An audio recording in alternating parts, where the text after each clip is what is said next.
Welcome to True Crime Threads. Today we explore a coach's dangerous obsession with his star player ending in tragedy. In a small town where everyone knew everyone else, the high school gym was more than just a place for sports, it was where dreams were made. Coach Peter Matthews was a well-respected figure in the community. Charismatic and well-liked, he had been the head coach of the high school basketball team for years, leading them to multiple championships and fostering a strong bond with his players.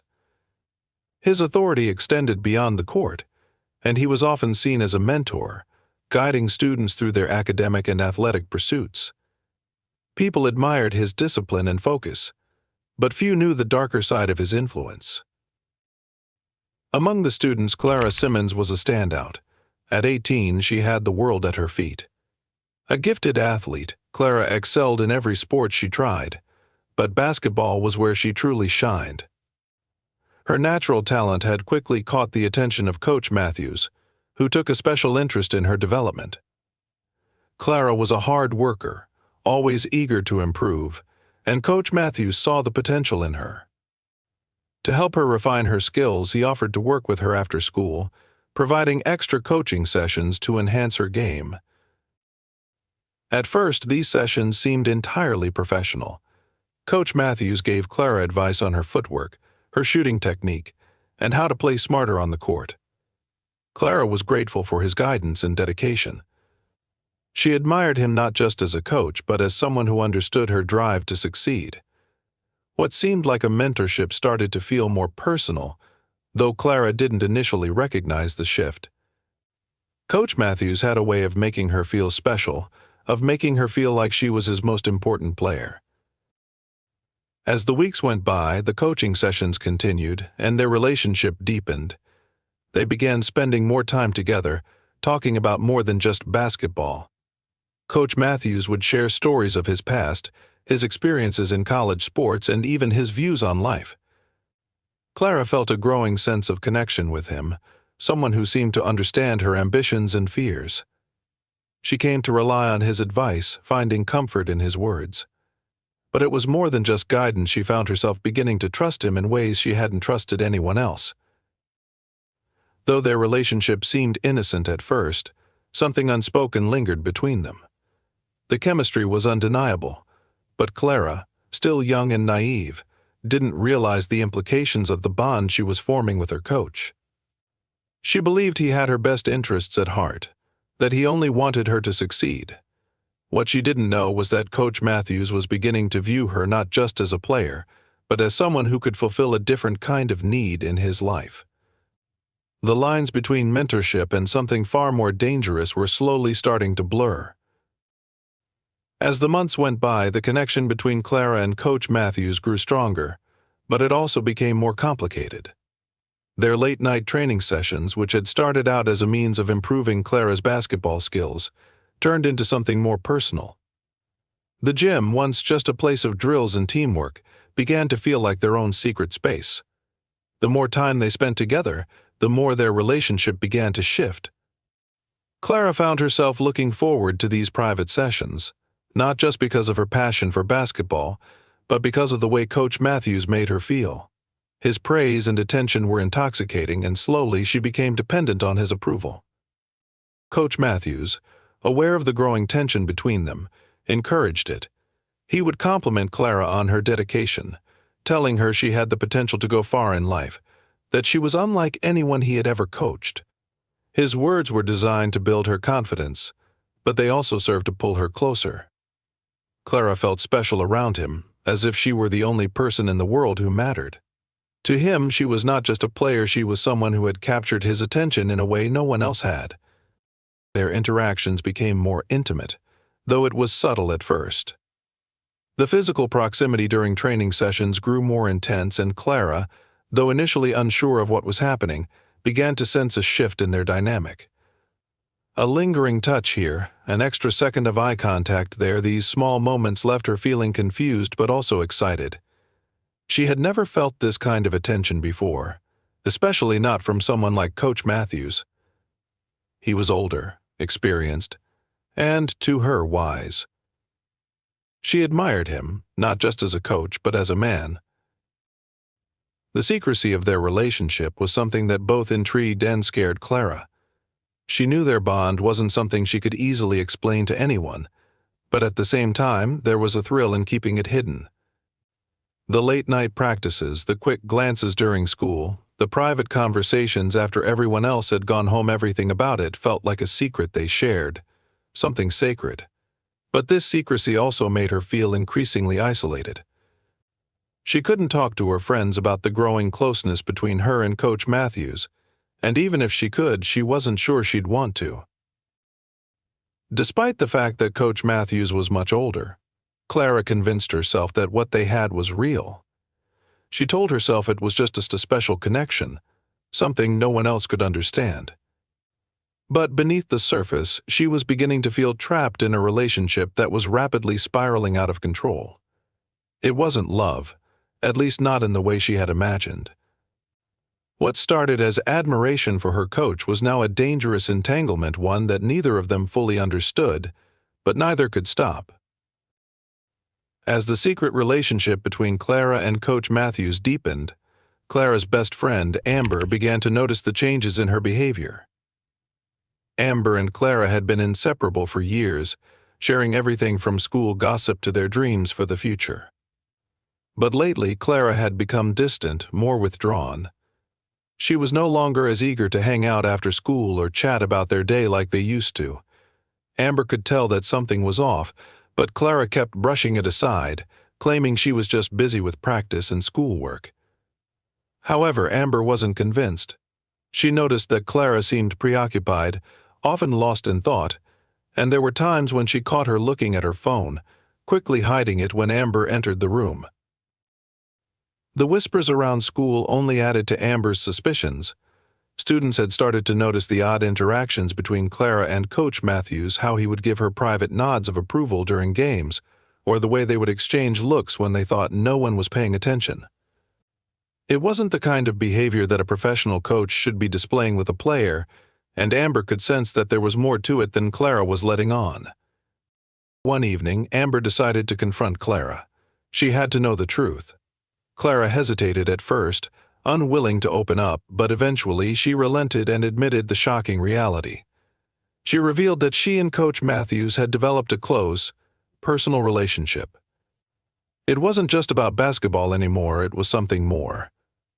Clara confided that they had been meeting in secret for months, sharing moments that felt special, but that she knew deep down weren't right.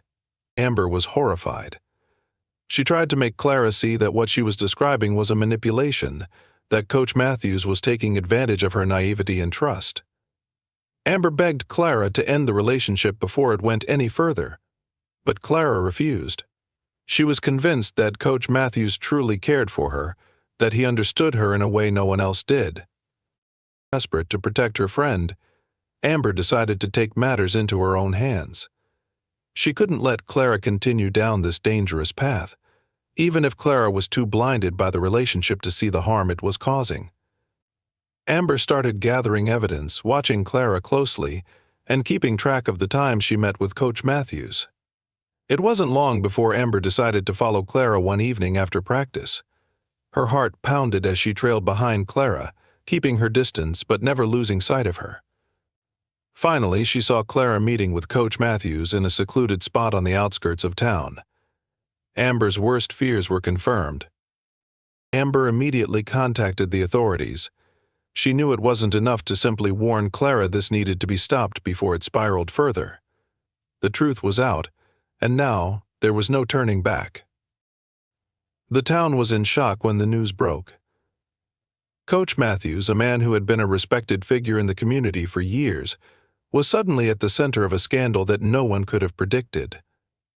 Clara, once a promising athlete, was now at the heart of a tragedy that had shaken the small town to its core. The high school acted quickly, suspending Coach Matthews while an investigation was launched. The news spread like wildfire, and parents, students, and faculty were left in disbelief. How could something like this happen in their tight-knit community? As the investigation unfolded, the truth came to light. What had started as a series of secret meetings, and whispered conversations turned out to be a much darker and more manipulative relationship than anyone had imagined. Authorities discovered explicit messages, photos, and recordings that painted a disturbing picture of Coach Matthews's behavior.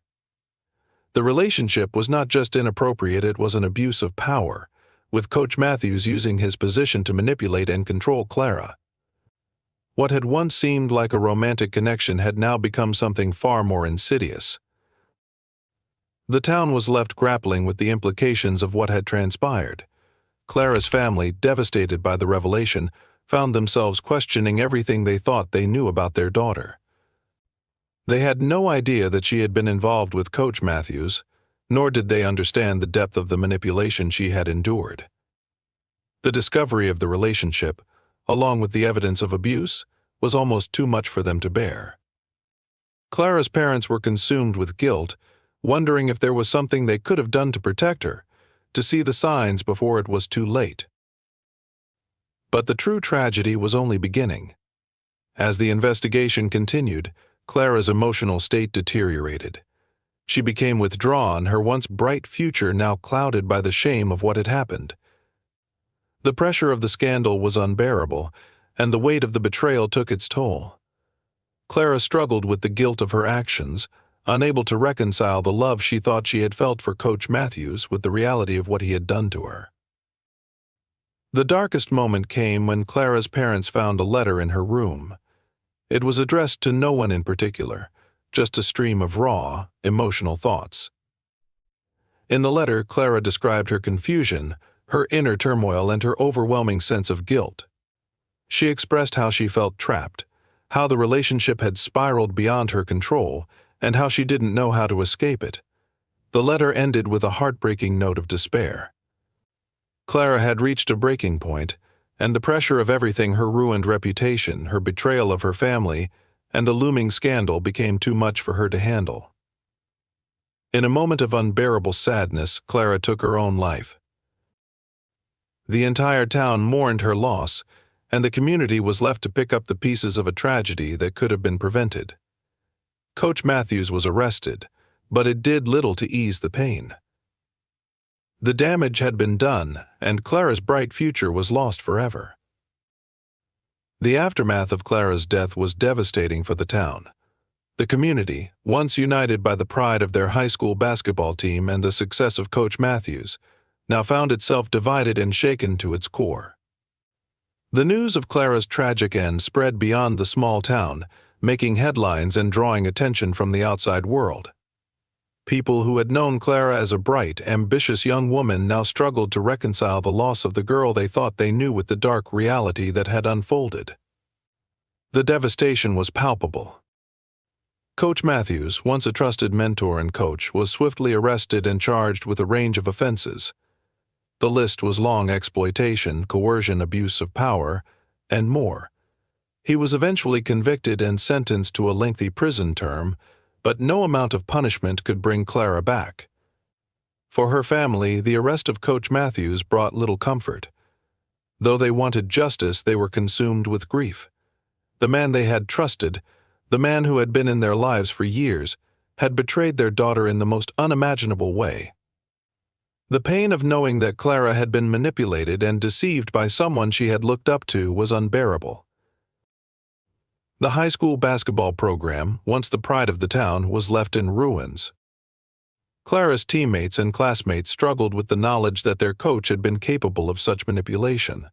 Practices were canceled, the championship aspirations were dashed, and the players, once teammates working toward a common goal, now found themselves lost in the wake of the scandal.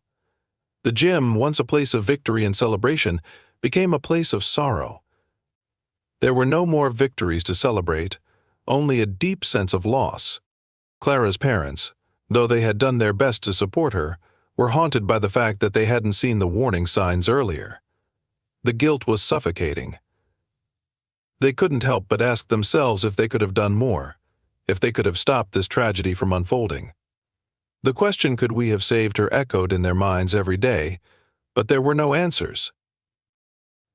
As the years passed, the town tried to heal, but the scars left by Clara's death never fully faded. The memories of her bright smile, her talent on the court, and her promising future lingered in the minds of those who had known her.